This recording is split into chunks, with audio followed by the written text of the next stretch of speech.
नमस्कार. श्री स्वामी समर्थ. स्वागत आहे तुमचं माझ्या चॅनलवरती.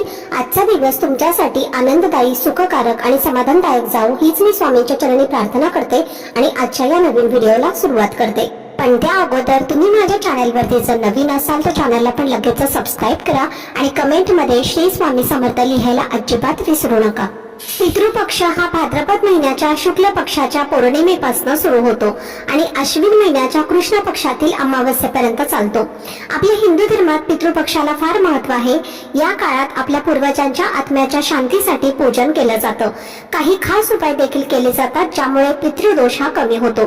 पितृपक्ष हा 15 दिवसांचा असतो आणि या काळात प्रत्येकाच्या पितरांचे तिथीनुसार पूजन केलं जातं. असं म्हणतात की या काळात आपल्या पितरांना जेवणासाठी पृथ्वीवर येतात आणि त्यांच्यासाठी नैवेद्य तयार करून अर्पण केल्याने ते प्रसन्न होतात आणि आपल्या कुटुंबावर कृपा करतात, ज्यामुळे आयुष्यामध्ये सुख, शांती आणि समृद्धी येते. पितृपक्ष सुरू होताना कोणते उपाय करावेत आणि जर तुम्हाला इतर काही करता आलं नाही तर एक साधा पण प्रभावी उपाय आहे गाईला एक खास वस्तू खाऊ घालणे. त्यामुळे घरातील पितर हे तृप्त होतात, मुलांच्या अडचणी दूर होतात, अडथळे मिटतात आणि घरामध्ये लक्ष्मीचा वास कायम राहतो आणि पितृदोष हा आपला कायमचा दूर होतो. तर हा उपाय कसा करायचा आहे, कोणत्या वेळेत करायचा आहे याबद्दलची सगळी माहिती आजच्या व्हिडिओमध्ये मी तुमच्यासोबत शेअर करणार आहे. त्यामुळे व्हिडिओ हा स्किप न करता शेवटपर्यंत नक्की पहा, जेणेकरून तुमच्यापर्यंत योग्य ती माहिती पोहोचेल.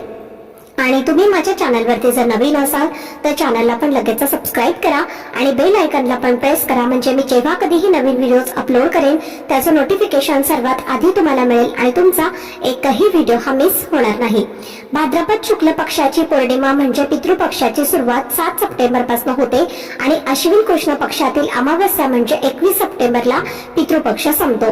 तर या काळात आपल्या पितरांच्या आत्म्याच्या शांतीसाठी वेगवेगळे उपाय त्यामुळे कुटुंबावर पितरांची कृपा राहते आणि पितृदोष हा दूर होतो असा विश्वास आहे. पितृपक्षात पितरांसाठी खास नैवेद्य तयार करतात. त्यात भाजी, खीर, पुरी, चपाती किंवा काही ठिकाणी पुरणपोळी यांचा समावेश असतो. पितरांच्या आत्म्याला या पदार्थांनी तृप्ती मिळते. या काळात ब्राह्मणांना आमंत्रित करून पितरांचे पूजन आणि तर्पण केले जाते. पितृशांतीसाठी तसेच पिंडदानही केलं जातं आणि असं म्हटलं जातं की यामुळे घरातील सर्व अडचणी आणि समस्या या दूर होतात. पितृपक्षात पिंपळाच्या झाडाला रोज तुपाचा किंवा मोहरीच्या तेलाचा दिवा लावतात. तसेच 7 किंवा 11 प्रदक्षिणा म्हणजे झाडाभोवती फेरफटका मारल्याने पितृदोष हा कमी होतो. पक्ष्यांना धान्य टाकल्याने देखील आपला दोष हा दूर होतो, कारण पितर पक्ष्यांच्या रूपात येऊन ते खाऊन जातात. याशिवाय गाईला नैवेद्य देणं सुद्धा शुभ मानलं जातं आणि जर तुमच्या घराजवळ कुत्रा तर त्यालाही पोळी खाऊ घालणं हे पुण्याचं कारण ठरतं. त्यामुळे पापांपासून मुक्ती मिळते आणि जीवनामध्ये शुभ कार्य वाढते. पितृपक्षात दान करण्याला मोठं महत्त्व दिलं जातं. या काळात तुम्ही गरजू लोकांना अन्न, कपडे आणि इतर गरजेच्या वस्तू दान करू शकता. त्यामुळे तुमच्या आयुष्यातील नकारात्मक गोष्टी कमी होण्याची शक्यता वाढते.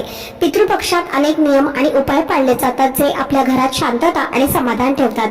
या 15 दिवसात घरात भांडण, वादविवाद होऊ नयेत याची काळजी घेणं फार गरजेचं आहे. तर या काळात आपल्या पूर्वजांचे आत्मे सूक्ष्म रूपाने आपल्या आजूबाजूला असतात, त्यामुळे त्यांच्याबद्दल वाईट बोलू नये आणि त्यांच्या आठवणींना आदर द्यावा. पिंडदान, तर्पण आणि अन्नदान यासारखे धार्मिक कार्य या काळात आवर्जून करणे आवश्यक आहे. या 15 दिवसात पितृदोष नष्ट होण्याचा योग वाढतो, पण जर तुम्ही काहीच केलं नाही तर पितृदोष वाढू शकतो, ज्यामुळे तुमच्या आयुष्यामध्ये अडचणी येऊ शकतात.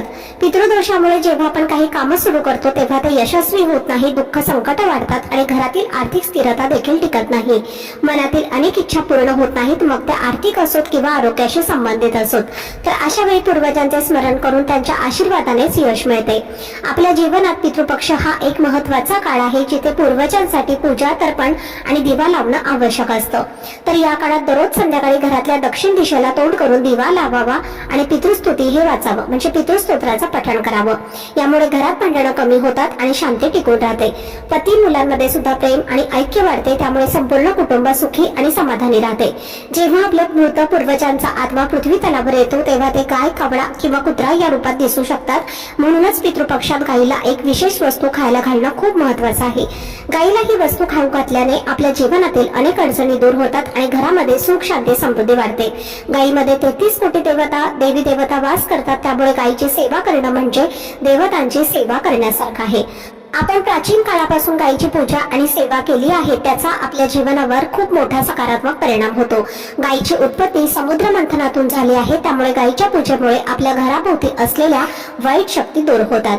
पितृपक्षाच्या कोणत्याही दिवशी हा उपाय तुम्ही करू शकता. विशेषतः ज्या दिवशी तुमचं श्राद्ध असतं त्या दिवशी तुम्ही उपाय करणं फारच लाभदायक आहे.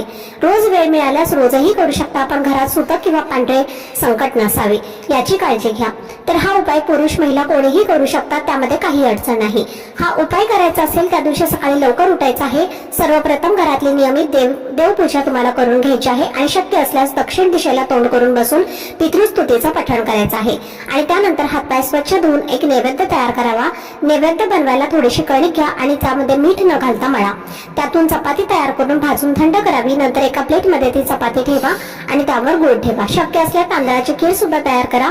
जर खीर बनवता आली नाही तर फक्त थोडेसे तांदूळ नैवेद्यामध्ये ठेवू शकता.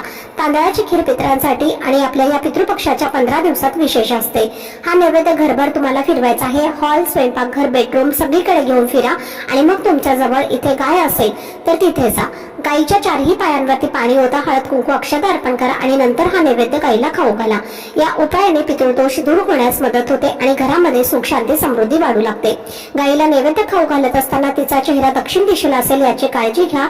खाऊ देताना तुम्हाला एक खास नाव घेणं गरजेचं आहे, ते म्हणजे विषकपी महादेव. हा उपाय मी शिवपुराणामधला सांगितलेला आहे.